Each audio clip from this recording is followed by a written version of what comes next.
Сега за един много чакан концерт. Повече от половината билети за концерта на Ед Ширан в София бяха разпродадени, то само за часове. През целия ден повече от 200 000 души едновременно чакаха на онлайн опашка, за да се здобият с места.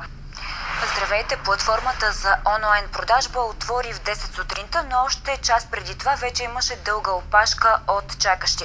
Средно на един потребител отнемаше около 5 часа от влизането в сайта до финализирането на плащането на билетите. А всеки потребител можеше да закупи не повече от 6 билета, като срещу всеки билет трябваше да се напише и името на неговият притежател.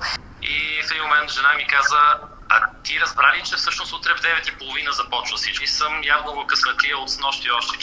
Започнах подготовка за купуване на билети, което ще рече миналата седмица. Днес станах по-рано и се започна доста дълго чакане, може би час и половина. Доста трудно, но успях да купя билети и съм много щастлива, защото наистина си заслужава.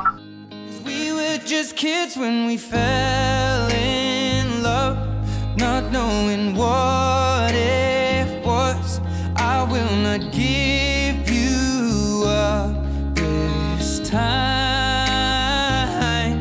Darling, just kiss me slow. Your heart is all I own, and in your eyes you're holding mine. Baby, I'm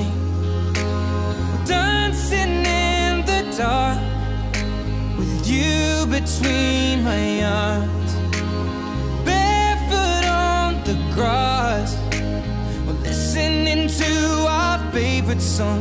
When you said you looked a mess, I whispered underneath my breath, but you heard it. Darling, you look perfect tonight.